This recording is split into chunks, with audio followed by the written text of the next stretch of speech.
àṣírí kan ló tú. Àṣírí ọ̀hún wá jẹ́ àṣírí tó lágbára. Naturally ó yẹ kí n pè ní rumor. Bàbá o, Mr. Tunde Okoli mi ní wáńtì. So, God bless you, sir. Àṣírí tó tú yẹn,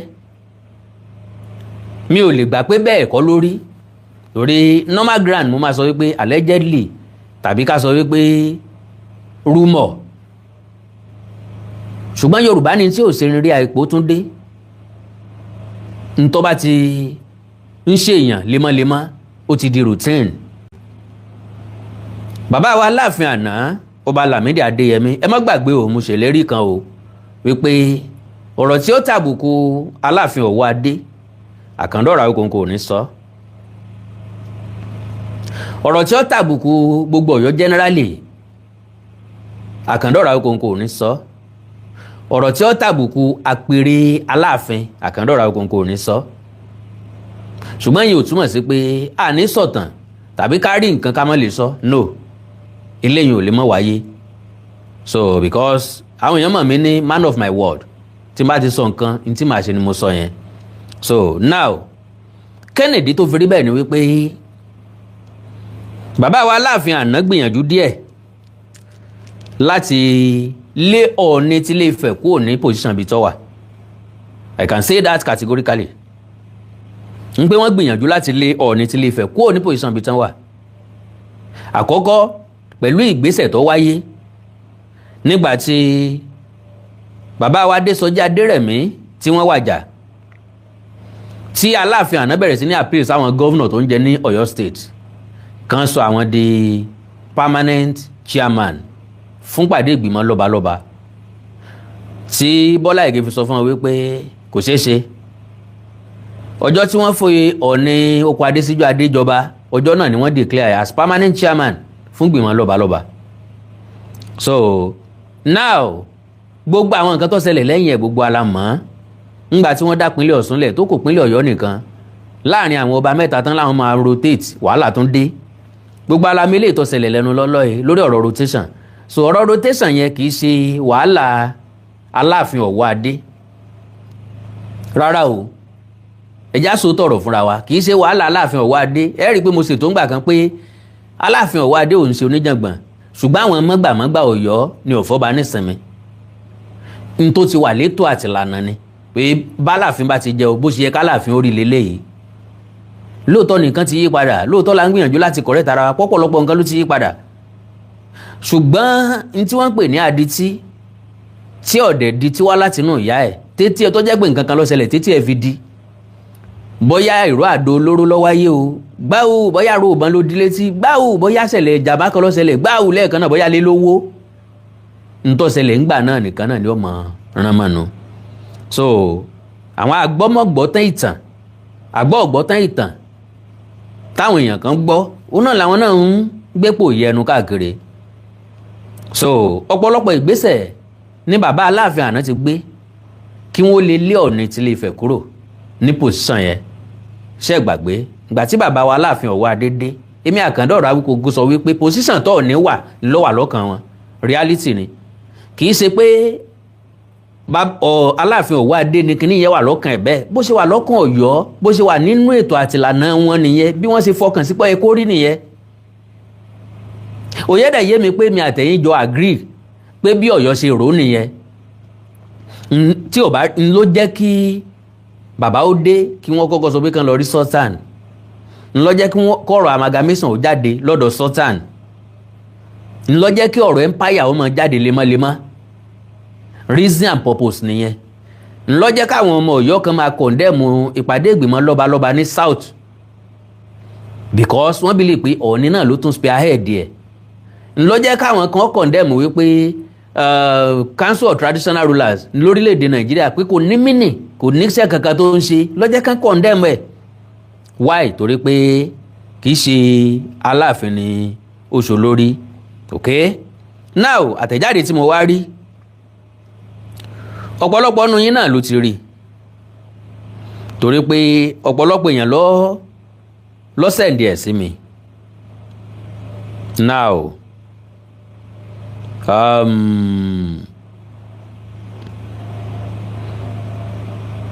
àyàmí kọ́ọ̀mù o.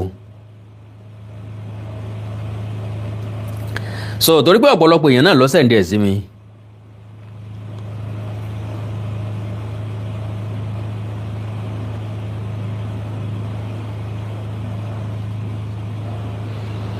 kí ni tó ṣẹlẹ̀ pẹ̀lú bàbá Aláàfin àná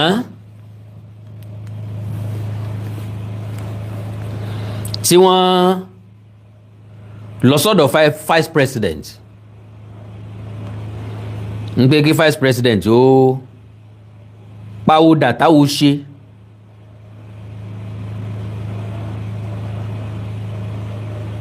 kí wọ́n vice president tó pawódà táwo ṣe kí wọ́n sọ àwọn di kí wọ́n ipò tí Ọọ̀ni wà kí wọ́n yọ Ọọ̀ni kúrò ńbẹ̀ kí wọ́n fi àwọn ṣe olórí aládé. Response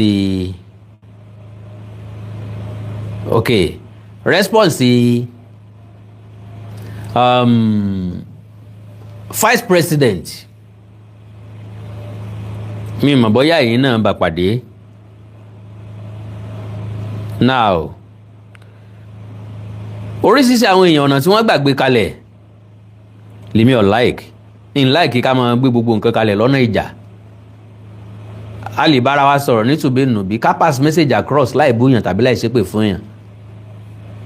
So gbogbo àlà ń dàgbà sí lójoojúmọ́ tó yé dẹ̀ ń yé wa sí lójoojúmọ́. Lóòótọ́ ìbínú ọmọ polówó wọn lẹ́sẹ̀ńlẹ̀ tínú bá ń bí gbogbo wa we do react. So now bẹ́ẹ̀ nìkan ṣe sọ lélẹ́yìí Yorùbá or your people are disturbing us in Yorùbá land. Ẹ̀yin náà gbàgbọ́ pé kàndá ti wà nínú ìrẹsì. Now topic tán fún àpilẹ̀kọ yẹn ni how Professor Osinbajo disgraced late Aláàfin Adéyẹmí III when Aláàfin went to Abuja in 2015 over supremacy with Ọọ̀ni of Ife. Are you getting me? So kó tó di pé wọ́n jẹ Ọọ̀ni tuntun ní kété tí Ọọ̀ni Adéyẹyè àbí ẹnu mi àgò ní kété tí Ọọ̀ni Olúbùsì Ẹ̀bìtì kí wọ́n pèrè tó wàjà ni bàbá Aláàfin lọ sí Abuja. Mi lè dispute ẹ̀ pé wọn ò lọ rárá.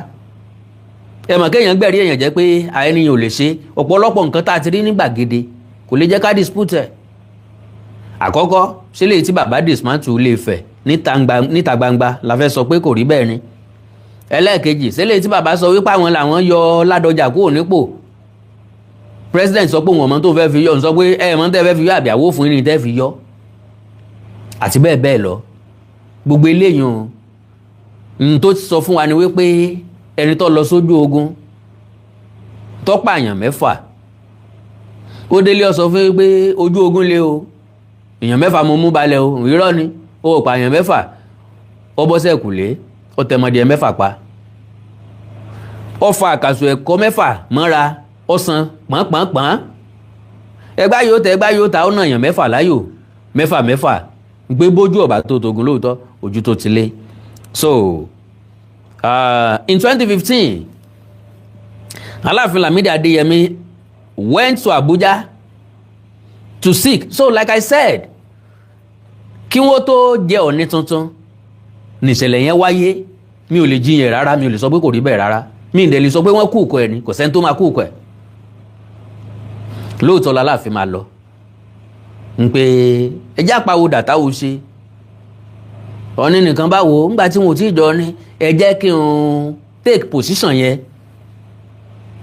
Bàbá ọmọ wípé ó ti wà registered and again mistake táwọn kan ṣe wípé Awólọ́wọ̀ ló dètò ìgbìmọ̀ lọ́balọ́ba rú because mo gbọ́ nǹkan táàfà kan sọ láti Ìbàdàn tó ń sọ pé àwọn èèbó ni wọ́n kọ́kọ́ bà nǹkan jẹ́ káwọn olóṣèlú náà tó bà nǹkan jẹ́ pé especially Awólọ́wọ̀ pé lè ta Awólọ́wọ̀ dálẹ̀ ń bẹ̀ kò ló ń kà kò sí máa fẹnu sọ. Well onítọ̀ náà ọmọ Ọ̀yọ́ ni so a ti mọ ibi tí ń bọ̀rọ̀ lọ. Lóòótọ́ o ti pòwé làwé à pé o ti wí làwé à pé o ti pòwé but having said that òwe máa ń jọ tẹ nígbà míì téèyàn gbọ́dọ̀ dákẹ́ tàbí téèyàn ò ní lè dákẹ́ pé èmi ló ń pòwe mọ́ o èmi ló mọ́ lójú o. So bàbá wa ní mọ̀ pé ó ti wà lákọọ́lẹ̀ bẹ́ẹ̀ láti 1937 because tá a bá sọ̀rọ̀ nípa archive àti mú jáde rí nígbọ́dọ̀ 1937 nípàdé ìgbìmọ̀ lọ́balọ́ba kọ́kọ́ wáyé nílùú Ọ̀yọ́ ní tàkọ́kọ́ ti wáyé Ọ̀ọ̀ni ló spearhead ẹ̀ èyí tó wáyé ń Ìbàdàn Ọ̀ọ̀ni ló lead èyí tó wáyé ń Ilé-Ifẹ̀ Ọ̀ọ̀ni ló lead èyí tó wáyé ń Jẹ̀bú Ọ̀ọ̀ni ló lead èyí tó wáyé lẹ́gbàá Ọ̀ọ̀ni ló lead èyí tó wáyé ń Benin Ọ̀ọ̀ni ló lead láti gba yẹn náà ti gèsè tẹ pé Ọ̀ọ̀ni ní olórí ìgbìmọ̀ lọ́balọ́ba nílẹ̀ Káàárọ̀ Oòjíire. Having said that bàbá lọ bẹ̀ kí wọ́n fà wọ́n jẹ́ wọ́n ní rárá o kò ṣeé ṣe o àwọn ó dúró dìgbà tí wọ́n fọ̀ ní tuntun jẹ́ torí kò sẹ́ni tó lè àkọ́kọ́ ni pé kò sẹ́ni tó lè represent Ọ̀ọ̀ni rárá o nínú ìpàdé rárá Ọ̀ọ̀ni kan kò tiẹ̀ gbọ́dọ̀ sọ pé kọ́ba kẹ́kọ́ lọ represent o ojú àwùlàwù fi gbọ́ bẹ̀ kò sẹ́ni tí fi sẹ́gbọ̀nsẹ̀ rán mọ́ ẹ torí tó bá ní kọ́ ọmọ yànyàn rán yàn ń sẹ́ nígbà tó ń fipò tó wà tàfàlà ni o ọ̀rọ̀ ayé òde òní ò sí ń bẹ̀ òní wọ́n ti pín ni wọn kì í pín ogún ilé lẹ̀dọ́mọ oko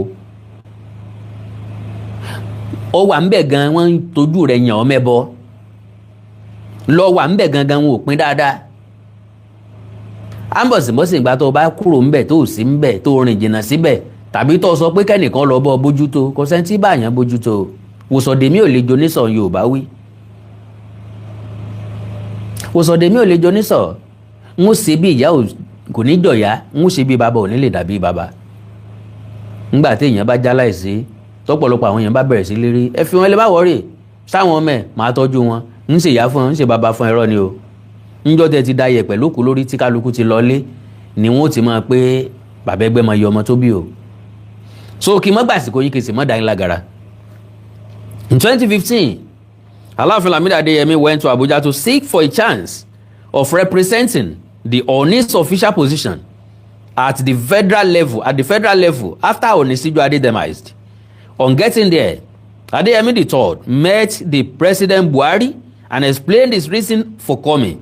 Buhari advised Adéyẹmí III to go and meet his vice Ọ̀ṣínbàjò because he's a Yoruba man and he knows more than him in Yoruba histories, traditions and culture, which is very very correct, which was very very correct. Why? Buhari ò lè decide fún wa. Buhari ò mọ̀ nǹkan kan pa alẹ́ wa. Tí Buhari bá fẹ́ intervene yóò kàbùkù. So Ọ̀ṣínbàjò náà ni kí wọ́n lọ rèé bá. Ọ̀ṣínbàjò tí wọ́n dẹ̀ lọ bá Ọ̀ṣínbàjò iṣẹ́ ọmọ kékeré kì í ṣe mọ̀jẹ̀sín kò ní láti ṣẹ̀ṣẹ̀ lọ lílọ gbèsè ọmọ right answer. So as Adeyemi got to the office of the vice president, he was well welcomed and accommodated. Adeyemi still explained his reason for coming to Abuja, and he said he doesn't want the vacant space of Ọ̀ọ̀ni to affect the National Traditional Council of Obas. Òjé tí bàbá yọ́lé wọn lọ́wọ́ ni wípé káàyè yẹn mọ́ sófo ẹ jẹ́ kí n máa di títí tí wọ́n fi jọ ọ̀nà mi. Ká ní wọ́n ṣe mistake ṣé bẹ́ẹ̀ ni ọ̀rọ̀ wà di àti tòjé bolóòsà lọ́wọ́ ó kú bá bẹ́ẹ̀ ni tí ó bọ̀ kò sẹ́ni tí yóò lè gbà padà lọ́wọ́ Aláàfin mọ́ ẹ jẹ́ kéèyàn mọ sáǹdì nínú orí wa ìgbè kò sẹ́ni tí yóò lè gbà mọ́ ibi tí ó padà rìsọ́ọ̀tì sí ní ọ̀rọ̀ Akíntọ́lá pẹ̀lú Awólọ́wọ̀ ntọ́sẹ̀ gbogbo supremacy nǹkan tá à ń sọ nísìnyí erémọdé ni ìbá jẹ́ lẹ́yìn tí ìbá máa ṣẹlẹ̀ yọkàn dàbí ọ̀rọ̀ Awólọ́wọ̀ ni àti Akíntọ́lá àkòjé bolóòsà lọ́wọ́ because ìṣẹ̀lẹ̀ àárín Awólọ́wọ̀ àti Akíntọ́lá majority àwọn èèyàn ń dá Akíntọ́lá lẹ́bi majority tọrọ òye bí wa à ń dá Akíntọ́lá lẹ́bi bàbá wò pìlẹ̀ ọ̀rọ̀ dáadáa a rí i pé bàbá Awólọ́wọ̀ náà wọ́n fẹ́ ń lékun méjì ni with due respect sí bàbá torí pé ẹni tó ní rẹ́kọ̀dù wọn lẹ̀ Káàárọ̀ Oòjíire kò wọ́pọ̀ ṣùgbọ́n ọ̀rọ̀ wọn bí ẹ ń lékun méjì ni so because bàbá Akíntọ́lá ló wà ní federal tẹ́lẹ̀tẹ́lẹ̀ Awólọ́wọ̀ wà ní western region Awólọ́wọ̀ fẹ́ lọ sí federal láti jẹ president wọ́n ní kákíntọ́lá ọmọ bọ̀ ní western region kọ́mọ bọ̀ ní western region níbi tí bàbá ń lọ ní federal kò gbá mọ́ bàbá fẹ́ kí Akíntọ́lá kú òǹbí táwọn ti kú eléyìí ò ṣeé ṣe mọ́ ńlọrọ́ fi di àti kò jébo lóòsà lọ́wọ́ kó bàbá ẹni tí ó bọ̀ ní gbólóhùn bí ọba ṣe bọ́ á sì gé lónà jẹ jáde gbogbo alámọ tó padà rìsọ́ọ̀tì sí ńlọ rìsọ́ọ̀tì sógun wẹ̀ẹ̀tì ẹ̀ ńlọ líìdì sógun abẹ́lé tó wáyé nítorí ńlọ líìdì sí tẹgbàjọba ńlọ dẹ̀ líìdì sógun abẹ́lé. God bless you Mr. Ola from Canada mi ni wáyé ti sà. So àwọn kankan bẹ Yorùbá ní ọ̀rọ̀ tí ó dìjà lóru alẹ́ tàbá àlà láti fàwé ẹ̀yà ọ̀rọ̀ tí ó dìjà tó gbà tó bá dòru ẹjá fàwé ẹ̀yà ká tó sùn ẹjá sọ nítùbínùbí ká yanjú ẹ̀ kó tó di pa sùn ká fàwé ẹ̀yà pé ọ̀dà ní tí ó fi táfi máa jà lóru ẹ̀ mọ́ jàjà ẹjá ṣe báyìí. So báwọn Ọ̀ṣínbàjò bá gbé ìgbésẹ̀ míì nígbà yẹn honestly kò sí ẹni tí ó question wọn because kò sọ̀rọ̀ ní kankan lórí àlééfà nígbà náà láti question wọn. So àkàngbà kámúnà ni and to God be the glory ká ní Ọọ̀ni Adéyẹyè náà lọ padà jọba ìjọba dàjọ ní nísìn tí wọ́n dẹ̀ ti gbé kinní yẹn fún ọba Adéyẹmí nítorí Ọọ̀ni Adéyẹyè máa sọ nísìn ni pé ẹ wo ẹ fọ̀rọ̀ supremacy lẹ̀ bí ìlú ṣe fẹ́ da lóyìn kágbón lò bá a ṣe fẹ́ ṣàǹfààní fáwọn èèyàn lù ní ká tẹpẹlẹ mọ́ nítorí Ọọ̀ni Adéyẹyè ọmọ sọ nìyẹn o Ọọ̀ni ilé ọ̀rá yìí pé èèyàn bá yàn ja ìjà supremacy kankan o Ọlọ́run ọba mi ń gbọ́. So God bless you sir, God bless you ma. Ọọ̀ni Adéyẹyè ọ̀rá kò láǹfààní wọn ò ní time wọn ọ̀rá yìí pé à ń jìjà supremacy wọn rò pé kábíyèsí Ọọ̀ni position Ọọ̀ni ni wọ́n ti gbé fàlàfin yẹn sọ pé kí wàá ní kílẹ̀ fẹ́ ká ṣe sámámá lọ́jà ni ẹ wò ọ̀rọ̀ ìṣèjọba nísìnyí ti kọjá gbogbo bẹ́ẹ̀ yẹn jàre kí láǹfààní táwọn ìlú fẹ́ jẹ báwo ni ìlú ṣe fẹ́ dàgbàsókè development ní kẹjá bójútó ẹ wò ẹ fọ̀rọ̀ olórí kan sílẹ̀. So lóòótọ́ gbogbo ọmọ káàrọ̀ òjìrè ni ò ní gbà mo ń fi léyìn sáwẹ́wà ni o kò lè wáyé láéláé o kò lè wáyé bóyá nísìnyí àbí lọ́dún tí ń bọ̀ àbí lọ́jọ́ iwájú kò lè wáyé láéláé ó ti wà létò bí ìṣèwà títí ayé ò fi parẹ́ nu àfi tí ìbá ṣe lé Ifẹ̀ gbogbo àti jáde lókù. Then ń bò lọ́ba dé náà okay he said he doesn't want the vacant space of Ọọ̀ni to affect the National Traditional Council of Obas. Ipò tó ní fílẹ̀ àfẹ́ kó ṣòfò ló jẹ́ ká máa ṣe. Wọ́n jẹ́ oyé bàbá wípé National Council of Obas gan immediately tí Ọọ̀ni okùn Adésíjú Adé ti wàjà làwọn ti tilẹ̀kùn mọ́ làwọn ti stop ẹ̀ làwọn ti suspend ẹ̀ ó dìgbà tán bá jẹ Ọọ̀ni padà kó tó tẹ̀síwájú padà. Can you now see the power of Ọọ̀ni in the old Southwest, in the old federation? So kì í ṣe nǹkan téèyàn ń lọ́bì fún ẹ̀tọ́ ni ojúṣe ni bó ṣe yẹ kó wà ni bó ṣe yẹ kó jẹ́ ni bá a ṣe bá láyé ni bá a ṣe filẹ̀ sáyé ni. So he wanted to be representing the position Ọọ̀ni was occupying before another Ọọ̀ni is enthroned. Bàbá gbé kalẹ̀ ní Òjé wọ́n wá bá bẹ̀rẹ̀ pàdé lọ́dọ̀ vice president Ọ̀ṣínbàjò nígbà yẹn.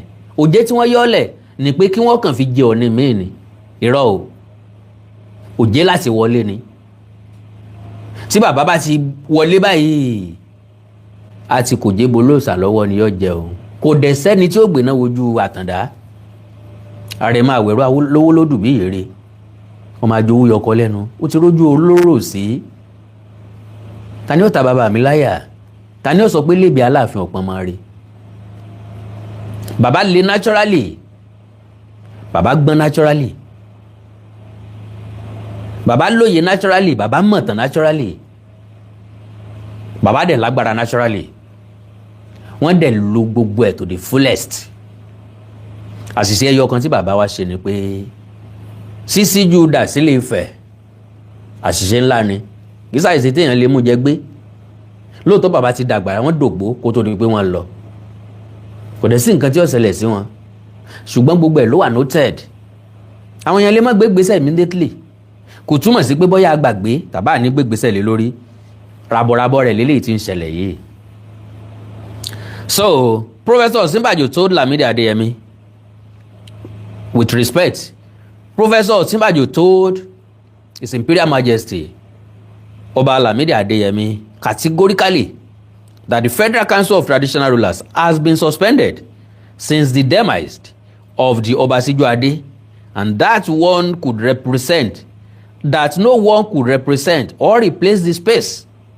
The government will be waiting until the new Oni enthrones, and no Oba from Yoruba land to occupy or represent the position of Oni at the federal level, because it is already in white level.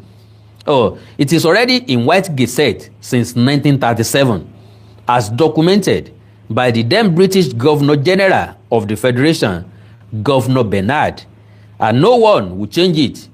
It's life and permanent. Títí ayé bí ó ṣe wà nù o.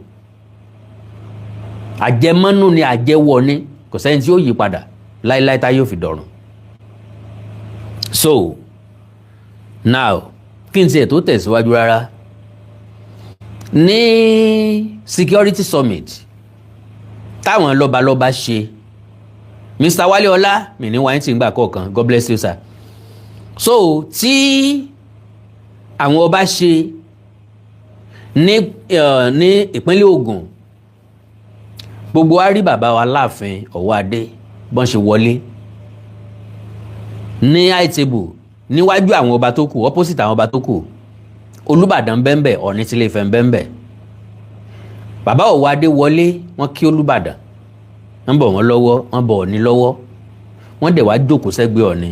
Iyì àtàpọ́nlé tó tó fún wa nílé ayé ò jù bẹ́ẹ̀ yẹn lọ.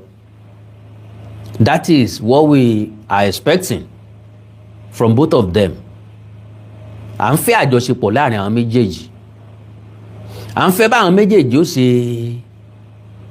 lead tá a máa follow wọn pẹ̀lú ọkàn kan, pẹ̀lú inú kan, pẹ̀lú èròǹgbà láti mú ìdàgbàsókè bá ilẹ̀ yìí.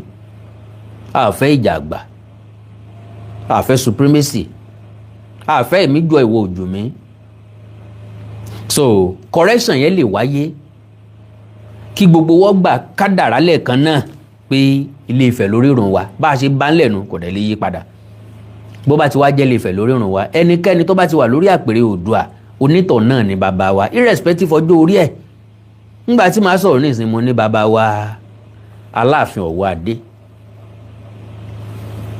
Ṣé ẹ gbàgbé ọjọ́ orí wa ò yàtọ̀ síra wọn, but position yẹn ló jẹ́ kí n sọ pé bàbá wa Aláàfin Ọ̀wọ́adé. Ó túmọ̀ sí pé ẹnikẹ́ni tó bá ti wà lórí àpèrè Oòduà, onítọ̀ náà ti di bàbá wa, bàbá gbogbo wa. God bless you all. So now Aláàfin returned to his palace, and since then Ọ̀yọ́ have been planning of fighting Ifẹ̀. Reality ni n ló jẹ́ pé dédé tọ̀ ní tuntun dé, ìjà ojúkorojú ni bàbá wa Aláàfin àná ń gbé kò wọ́n lójú. Even gan pé Ọọ̀ni tí Ilé-Ifẹ̀ lọ sọ́dọ̀ wọn láti fìfẹ́ hàn, but still bàbá lè mọ́ bá wọn jà ń gbà tán jọ wà ń bẹ̀, wọ́n jọ kíra wọn dáadáa, wọn ó dìde mọ́ra wọn, ó dì mọ́ra wọn. Ṣùgbọ́n àwọn ìgbésẹ̀ tí wọ́n tó ń gbé lẹ́yìn ẹ̀, àwọn ìgbésẹ̀ tó ń dá nǹkan mìíràn lẹ̀ ni, àwọn ìgbésẹ̀ tí ò ṣeé gbọ́ ni. So even when Oba Lamidi Adeyemi was alive, Oni went to him. Still, Oba Adeyemi Lamidi was doing everything indirectly against Ife. Reality ni Oni Adeyeye, by narrating different fabricated histories here and there to confront the present Oni Ojaja in order to cause conflict between the two of them. Oba Adeyemi was taking different steps to make sure he and Ogunwusi started another supremacy conflict. That one is not a rumor but reality, because gbogbo àwọn ìṣẹ̀lẹ̀ tó ń ṣẹlẹ̀ ńgbà náà ibi tó channel lọ náà nìyẹn. Ṣé ẹ gbàgbé ń pé àwọn ọba méjì kan wọ́n confront Ọọ̀ni ní gbangba, Olúwo, Olúgbò. Olúwo, Olúgbò. Ẹgbẹ́ ẹ̀sán. Mo lè bó ṣe ń gbẹ báhùn. inú lẹ́tà tó ń tàn sí. sọ tàn sílé ni. Ó yá filẹ̀ sílẹ̀kùn.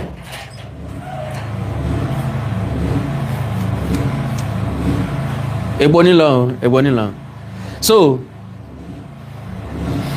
now mo fẹ́ káriwo ẹ̀ disturb wa ni o kọ́kọ́ palẹ̀kùn ẹ̀dẹ́ kó kú fún ẹ̀ náà.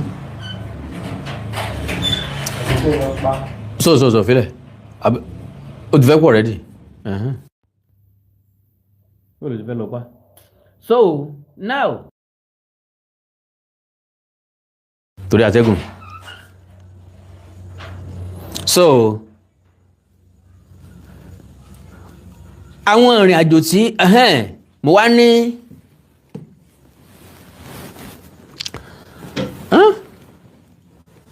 kò lè dàbí o, okay, but nevertheless. So ṣé ẹ gbàgbé wípé lásìkò tí bàbá wa Aláàfin tí wọ́n lọ rèé kí Olúwo tó ti sọ fún atẹ́tẹ́lẹ̀ wípé Ifẹ̀ lórí ìrùn gbogbo wa, Olúwo tó jọba tán tó wá sílé Ifẹ̀ tó lòun wá sílé àwọn, Olúwo tó ti sọ wípé Ọọ̀ni Adéyẹyè ló lórí gbogbo ọba pátápátá, pé kò sọba tó lè change ẹ̀, kò sẹ́ni tó lè lọ́wọ́ adẹni tí àtàkì Ọọ̀ni yára ń dìá. So bétí ọ̀gbọ́yìn kìn inú kì í bà á jẹ́. Ṣé gbàgbé kó tó di pọ̀ Ọọ̀ni Adéyẹyè dé, ọ̀tẹ̀ ti wà ńlẹ̀ láàrin àwọn ọba kan nílẹ̀ Káàárọ̀ Oòjíire. Ẹ má jà dárúkọ because àwọn méjì ò sí láyé mọ́ láàrin wọn. Aláké Ẹ̀gbá nìkan bàbá yẹn ni kì í bá wọn sí bí ọ̀tẹ̀, bàbá yẹn ò sí bí ìpàdé ọ̀tẹ̀ rí láyé. Mi gbọ́ pé Aláké Ẹ̀gbá wà bí ìpàdé ọ̀tẹ̀ rí. Tán bá sọ pé èèyàn fi rẹ̀ sípò ọ̀jọ̀wọ̀, Aláké Ẹ̀gbá wọn sọ ń parẹ́.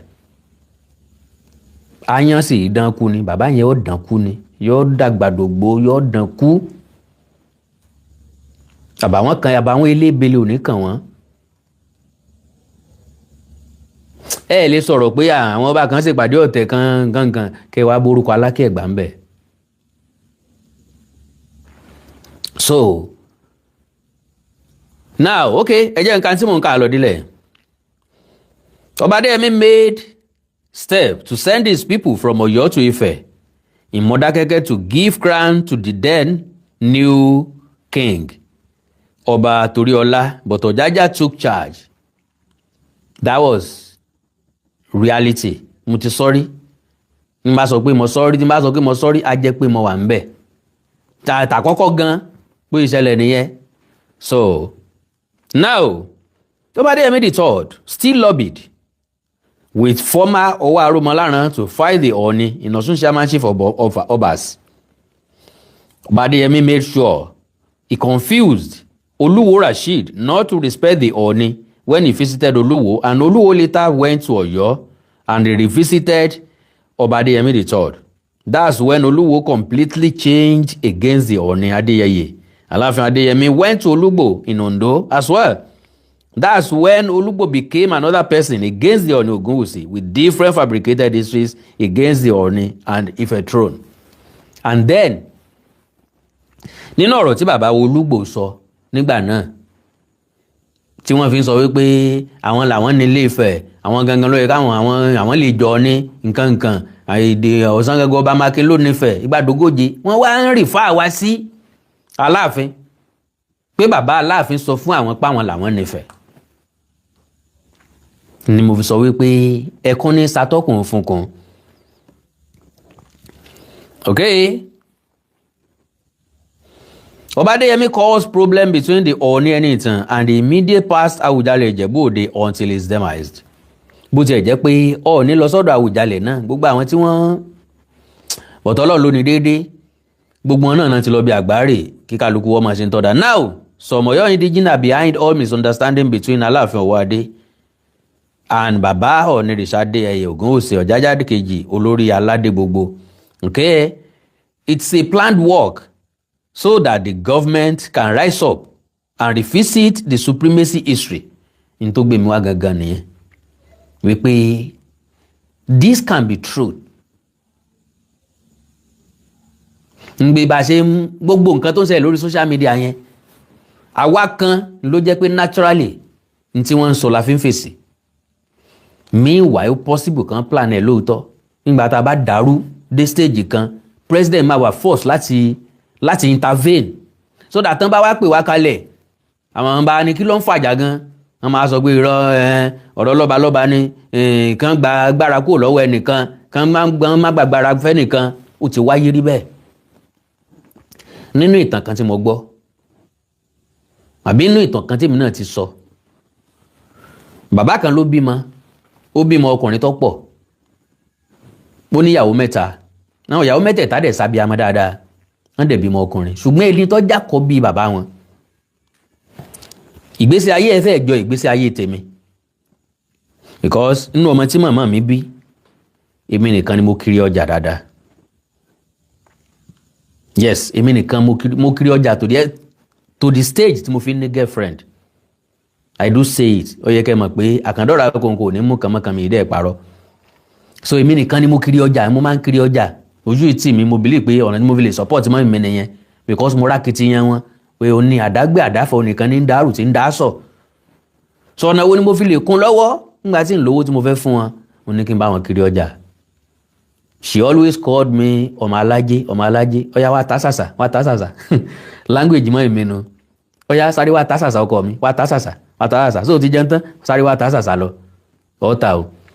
So nínú ìtàn yẹn bàbá yẹn náà bí ọmọkùnrin, ó níyàwó mẹ́ta, ó bí ọmọkùnrin tó pọ̀, ṣùgbọ́n náà àwọn ọmọkùnrin ẹ̀ ilé tó jẹ́ àkọ́bí nìkan ló sin bàbá wọn, ó ní bá bàbá wọn ṣiṣẹ́ oko, àwọn tó kù ọwọ́ táǹkù wọn sán kiri, wọ́n yọ̀lẹ́ ju ìsóòdì lọ. So ó wá dijọ́ kan ilé tó jẹ́ àkọ́bí yẹn wá lọ bá bàbá ẹ̀ pé láàárọ̀ kùtùkùtù kí dáàdi ń jọ kó bá òun wá ilẹ̀ oko díẹ̀ kó náà máa fi sin ara òun, torí moment yẹn ó ti tó láti gbéyàwó. So ẹ̀dẹ̀ mọ̀ pá ti gbéyàwó ọ̀tẹ́jọ́ owó ọbẹ̀ nídìjà, èèyàn ò lè fi iṣẹ́ tó ń ṣe sin bàbá ẹ̀ kó lòun ọmọ fi bọ́yàwó. So bàbá ẹ̀ dẹ̀ wú ọ̀rọ̀ ẹ̀ lóòótọ́ pé òótọ́ dẹ̀ ni ọmọ yìí dẹ̀ ní rònú o, ṣùgbọ́n láti la oko fóònù nìkan yóò ṣòro, ó ń láti pe gbogbo àwọn àbúrò ẹ̀ jọ.